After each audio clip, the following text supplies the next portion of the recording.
Un œil, deux yeux, trois yeux. Il était une fois, dans un pays lointain, une vieille dame qui vivait avec ses trois filles. L'aînée des filles n'avait qu'un œil, la cadette avait trois yeux, et la plus jeune des filles avait deux yeux. Les deux filles aînées étaient les préférées de leur mère, qui faisait tout ce qu'elle lui demandait. Merci beaucoup, maman. La plus jeune des filles était obligée de faire toutes les corvées dans la maison. Et ses sœurs lui répétaient sans cesse que c'était une bonne à rien. La pauvre jeune fille n'avait même pas le droit de s'asseoir à table avec les autres. Maman, deux yeux ne méritent pas de manger à la même table que nous. C'est vrai ça, elle ne fait jamais rien de bien. Mais Alors la mère interdisait à sa fille de venir s'asseoir avec elle. La jeune fille ne pouvait manger que les restes, quand tout le monde avait quitté la table. Malgré cela, elle restait toujours aimable et serviable. Un jour, la jeune fille à un œil et celle à trois yeux vinrent trouver leur sœur qui avait deux yeux. Elles lui lancèrent un gros tas de linge en lui parlant méchamment. « Regarde-moi ce linge, tu l'as mal lavé. Recommence !»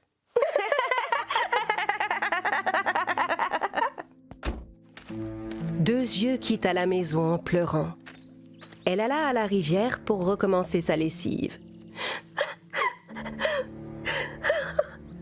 Mais pourquoi mes sœurs me traitent comme ça? Qu'est-ce que je leur ai fait?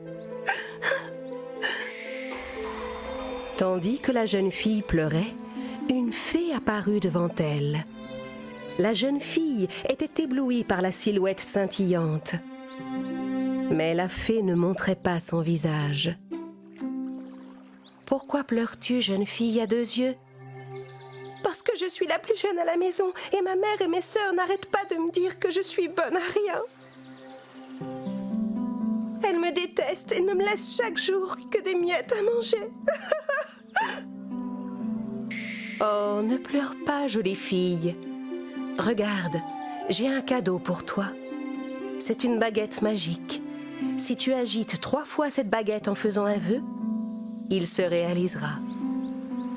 La jeune fille agita la baguette et une table apparut devant elle. La table était couverte de bonnes choses à manger. Oh, regardez tous ces plats! De la bonne nourriture toute chaude. Deux yeux avait tellement faim qu'elle se mit à manger tout ce qui se trouvait sur la table avec grand appétit. Quand tu auras fini de manger, tu n'auras qu'à agiter la baguette 2 fois, jolie jeune fille, à 2 yeux. N'oublie pas, seulement 2 fois. La fée repartit sans avoir dévoilé son visage. Après avoir fini son repas, la jeune fille agita 2 fois la baguette et la table disparut. Je n'ai plus faim, ça fait du bien. Mais mes sœurs ne doivent pas découvrir que cette baguette est magique. Sinon, elles vont me la prendre. La jeune fille à 2 yeux rentra chez elle en utilisant la baguette comme un bâton de marche. Elle trouva des miettes de nourriture sur la table, mais elle n'y toucha pas parce qu'elle avait déjà bien mangé. Chaque jour, 2 yeux sortait avec son bâton de marche. Elle allait au bord de la rivière, agitait sa baguette et mangeait autant qu'elle voulait. Mais un jour, quand elle rentra à la maison, ses 2 sœurs, un œil et 3 yeux, remarquèrent un changement chez leur jeune sœur 2 yeux. Pourquoi 2 yeux sourit comme ça à chaque fois qu'elle sort se promener ou qu'elle revient? Et elle ne mange plus les restes qu'on lui laisse, tu as vu? Le lendemain, quand 2 yeux sortit, ses 2 sœurs jalouses la suivirent. Au bout d'un moment, 2 yeux arriva au bord de l'eau. Elle fit un vœu et agita 3 fois sa baguette.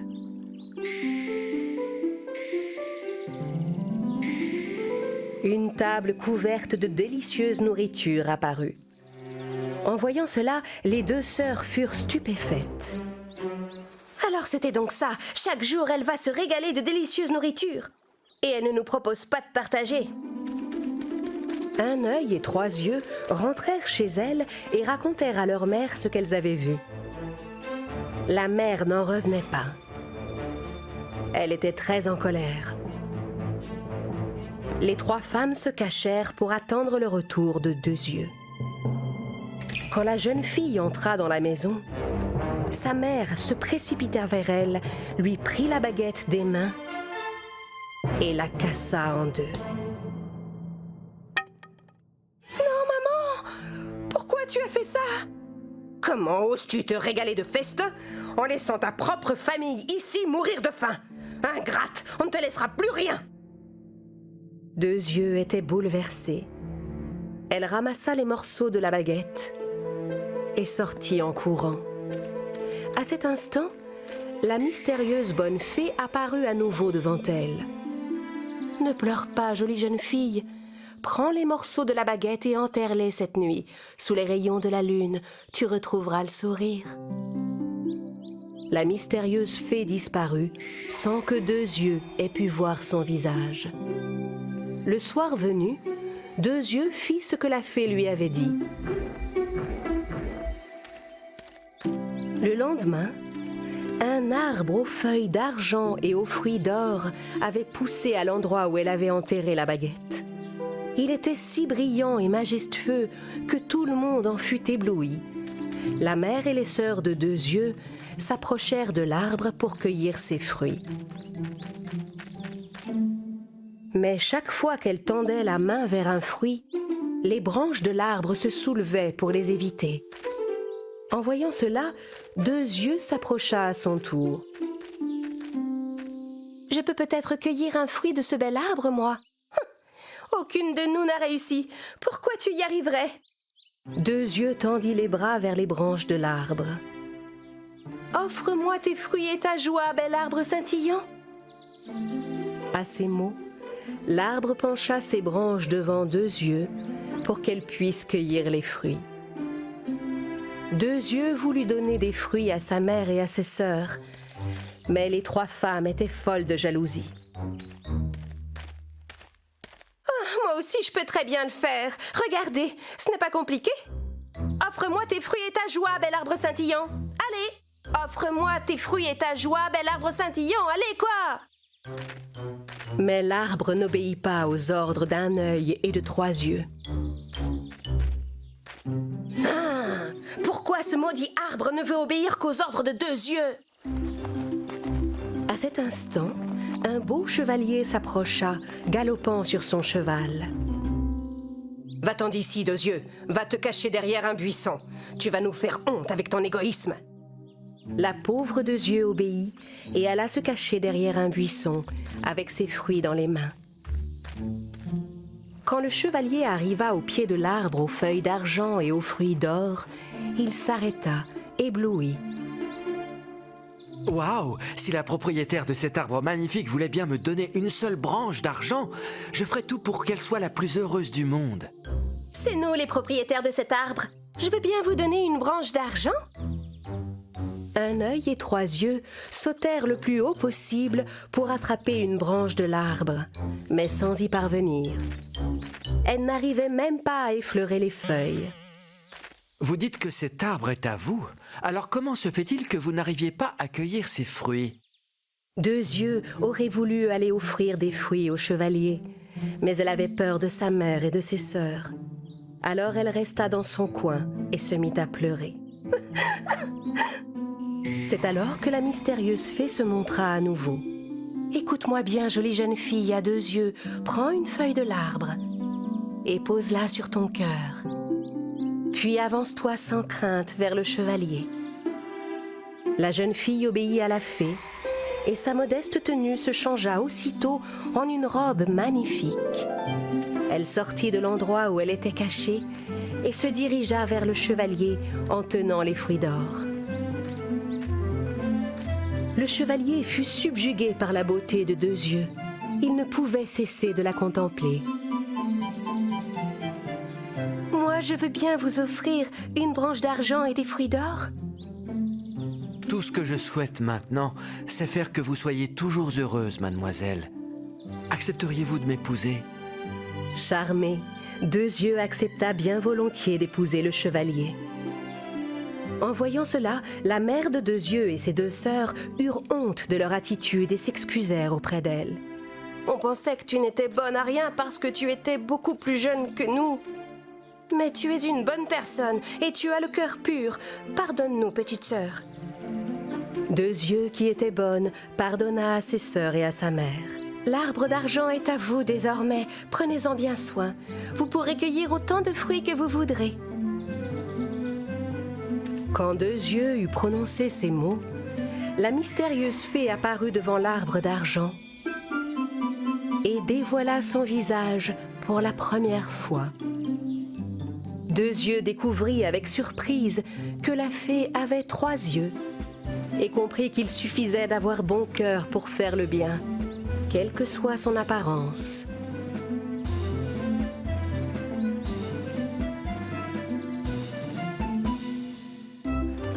Deux Yeux et le chevalier s'éloignèrent à cheval et vécurent heureux pour toujours.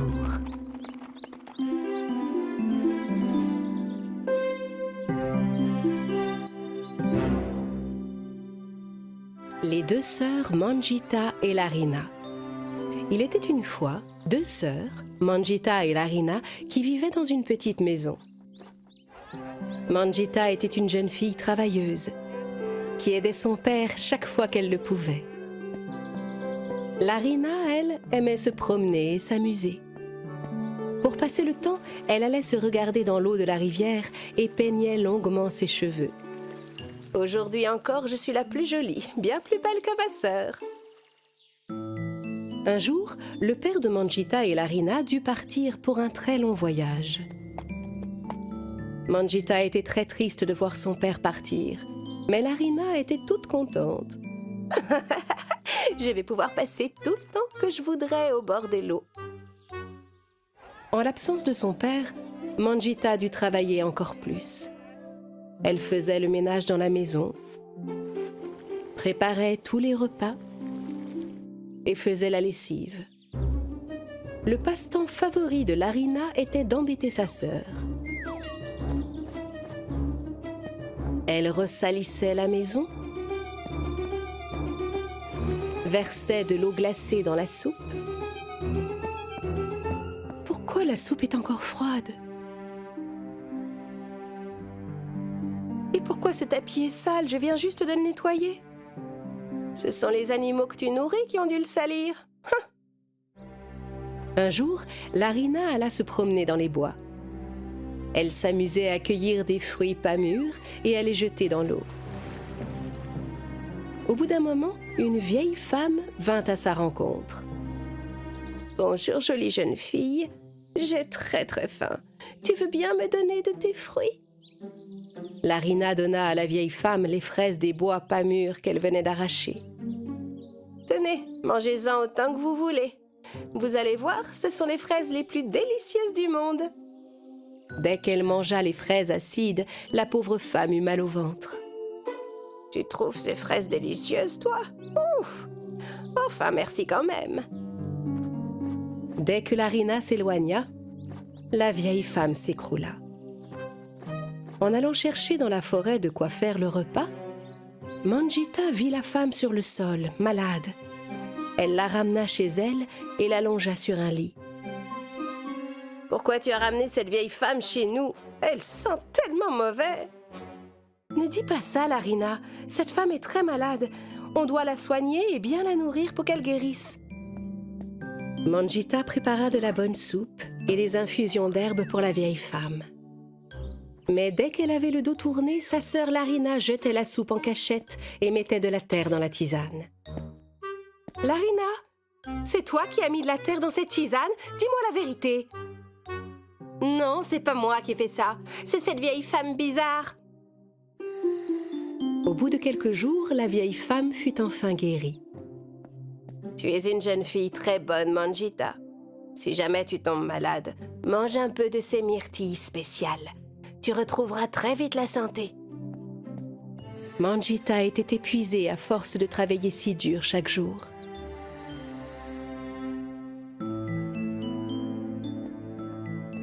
Elle finit par tomber malade et alla se mettre au lit.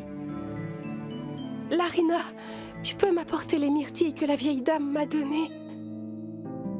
Mais Larina mangea toutes les myrtilles. « Il n'en reste plus une seule. Les oiseaux que tu nourris chaque jour ont dû les manger. » De plus en plus faible et épuisée par la fièvre, Manjita s'endormit. Larina sortit pour aller peigner ses cheveux au bord de la rivière. C'est alors qu'elle croisa à nouveau la vieille femme. « Jeune fille, dis-moi, où est ta charmante sœur? » Elle a emballé des fruits, elle est partie au marché. Qu'est-ce que ça peut vous faire? La vieille femme comprit que Larina mentait.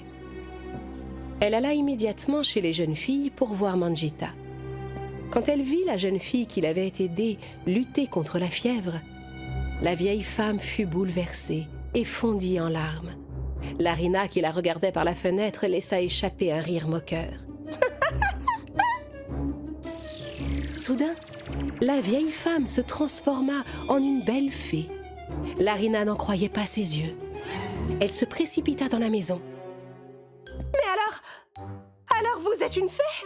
Je vous ai accueilli chez moi, vous avez une dette. Donnez-moi les plus beaux cheveux du monde. Vite, utilisez votre magie et dépêchez-vous d'exaucer mon vœu. » En réalité, quand la fée avait vu Larina pour la première fois, elle s'était changée en vieille femme pour voir si elle avait bon cœur. Je t'ai donné l'opportunité d'accomplir une bonne action, mais tu t'es très mal comportée. À cet instant, la fée agita sa baguette magique en direction de Larina, et les cheveux de la jeune fille se changèrent en lianes. « Oh, mais mes cheveux! Qu'est-ce qui leur arrive? Ils sont affreusement laids! Oh non! » Larina courut à la rivière pour se voir.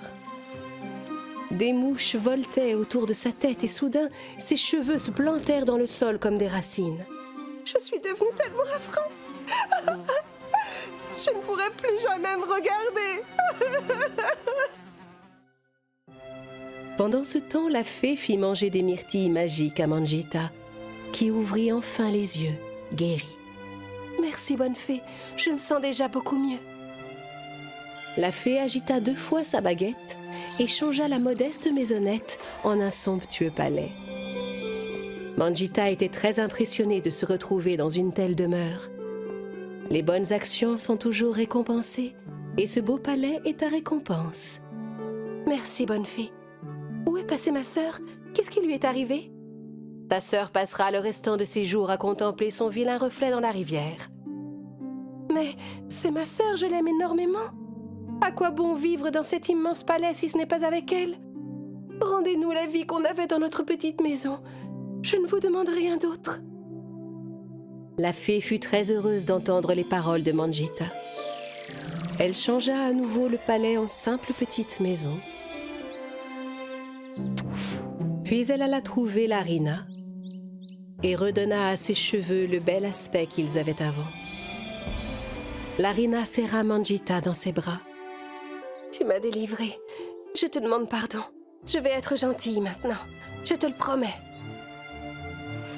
Larina comprit que la joie d'aider les autres vaut plus que tout au monde et que le bonheur ne peut être plus grand que quand il est partagé. Il était une fois un père et ses 2 filles qui vivaient ensemble dans un pays lointain. Une des filles était travailleuse et l'autre très paresseuse. « Ma sœur, tu ne fais jamais rien. Tu pourrais m'aider? »« Oh, mais à quoi bon? Tu le fais très bien. Pourquoi je m'embêterais à faire le ménage? Je n'ai aucune envie de me salir les mains. » Leur père, qui était très âgé, travaillait dur et était bien fatigué. Le soir, leur repas n'était fait que d'une soupe et d'un peu de pain sec. Un jour, le père fit une demande à ses filles. Mes chères filles, vous êtes tout ce qu'il me reste. Je vous aime beaucoup, mais je ne peux plus subvenir seul à vos besoins. Vous avez grandi, vous êtes des femmes maintenant. Vous êtes en âge de gagner votre vie et de vous prendre en main en adulte. Je veux que vous envisagiez toutes les deux de trouver du travail. Tu as raison, papa. Dès demain matin, je partirai pour chercher du travail. Et toi, qu'en dis-tu, ma fille? Si ma sœur travaille, eh bien, ce sera suffisant pour t'aider. Et moi, je n'aurai qu'à m'occuper de la maison. Le vieil homme fut rassuré de voir ses filles si motivées. Le lendemain, alors que la jeune fille travailleuse quittait la maison pour chercher du travail, son père s'avança vers elle. Ma chère fille, j'ai un conseil à te donner. Ne refuse jamais d'aider quelqu'un qui te le demande.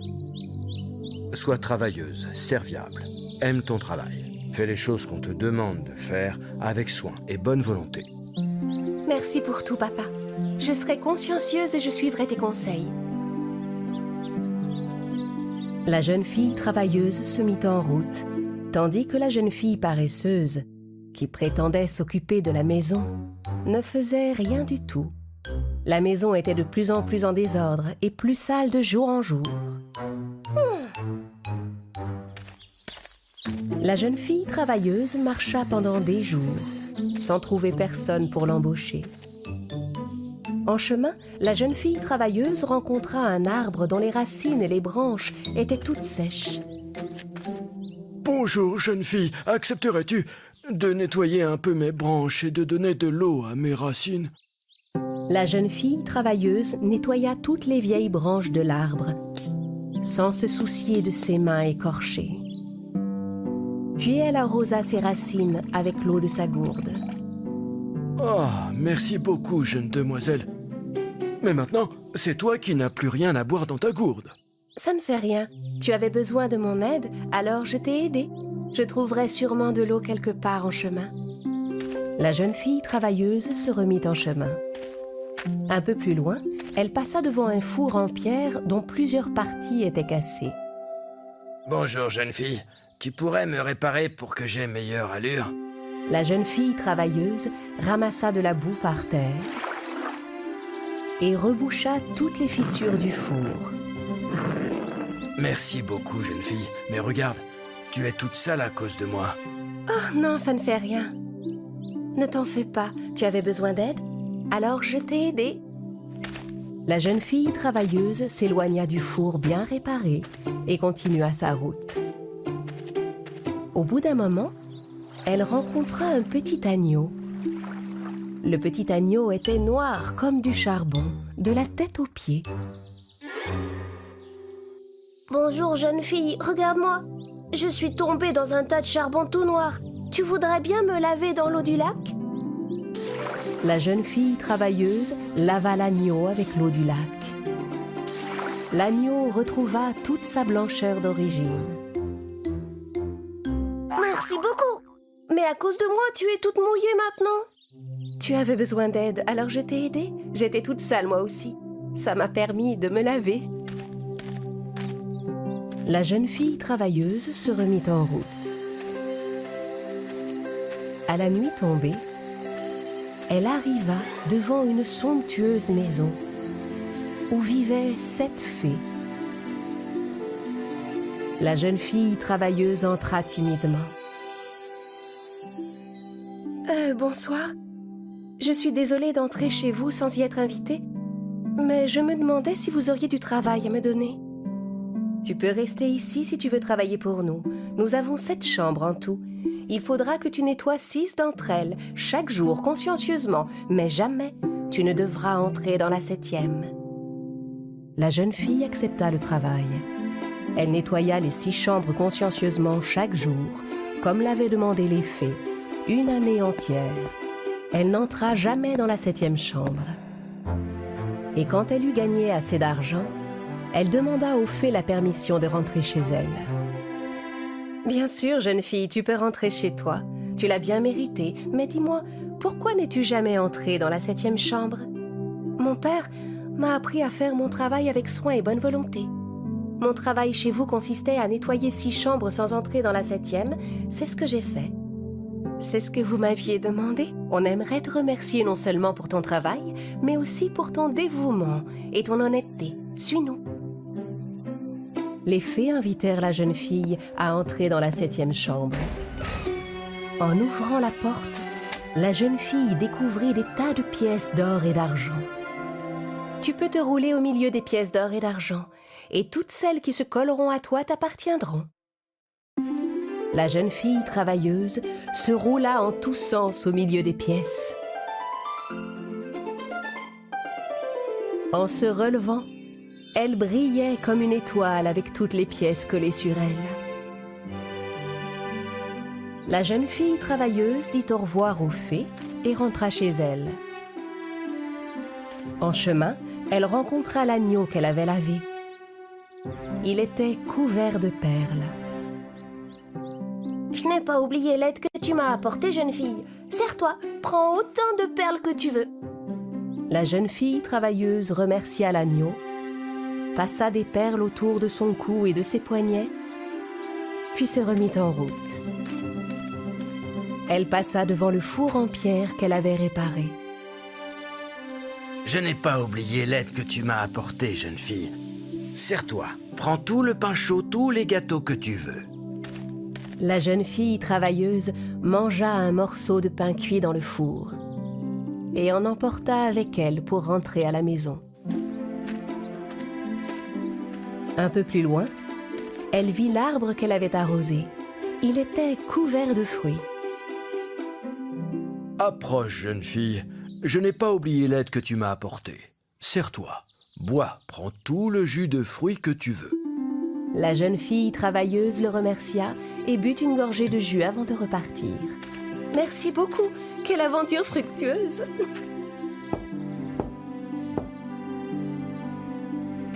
Son père et sa paresseuse sœur vinrent l'accueillir.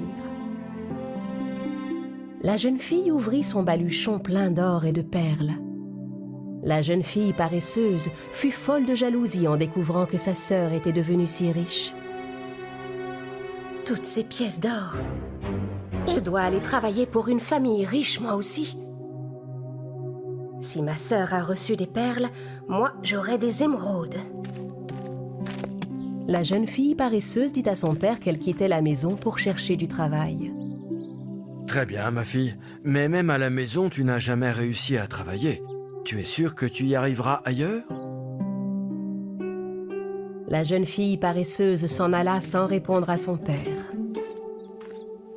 Elle marcha nuit et jour. En chemin, elle rencontra un arbre dont les branches étaient sèches. L'arbre demanda de l'aide à la jeune fille. Bonjour, jeune fille. Accepterais-tu de nettoyer un peu ? Je ne peux rien faire pour toi, il fait trop chaud. Et je ne veux pas me décoiffer. Au revoir. La jeune fille paresseuse s'éloigna. Elle arriva devant un four en pierre plein de fissures. Le pauvre four craquelé lui demanda de l'aide. Je ne vais quand même pas m'abîmer les mains à faire de la maçonnerie pour te réparer. J'ai la peau trop fine et délicate. Débrouille-toi, au revoir. La jeune fille paresseuse n'aida pas non plus le four. Elle rencontra ensuite un petit agneau noir comme du charbon, qui lui demanda si elle pouvait le laver. Tu es dégoûtant. Écarte-toi de mon chemin. La jeune fille paresseuse s'enfuit en courant. Quel agneau paresseux. Il n'a qu'à se laver tout seul. La jeune fille arriva enfin devant une belle demeure. La jeune fille paresseuse entra et demanda du travail aux 7 fées qui vivaient dans la maison. Les fées lui proposèrent de rester 1 an et de faire le ménage de 6 chambres seulement. N'oublie surtout pas, jeune fille, tu ne devras jamais entrer dans la 7e chambre. La jeune fille paresseuse nettoya chaque jour les 6 chambres à contre-cœur pendant plusieurs mois. Jusqu'au jour où, ne pouvant contenir sa curiosité, elle entra dans la 7e chambre. Mais au lieu des pièces d'or et d'argent, elle y trouva des guêpes et des chauves-souris. Les guêpes piquèrent tant la jeune fille paresseuse qu'elle avait des marques partout. Elle avait très mal. La jeune fille s'enfuit en courant pour rentrer chez elle. En chemin, elle croisa l'agneau qu'elle avait refusé de laver. Il était couvert de perles. La jeune fille essaya de l'attraper pour lui prendre des perles, mais l'agneau s'enfuit en courant. La jeune fille reprit sa route, épuisée. Elle arriva devant le four en pierre qu'elle avait refusé de réparer. De beaux pains tout chauds étaient posés devant. Quand la jeune fille essaya d'en prendre, le four chauffa et la jeune fille paresseuse se brûla les mains. En s'enfuyant, la jeune fille passa devant l'arbre qu'elle avait refusé d'arroser. Les branches de l'arbre étaient couvertes de fruits. Quand la jeune fille paresseuse essaya d'en cueillir, l'arbre se pencha en arrière. La jeune fille alla de l'autre côté, mais l'arbre se pencha dans l'autre sens.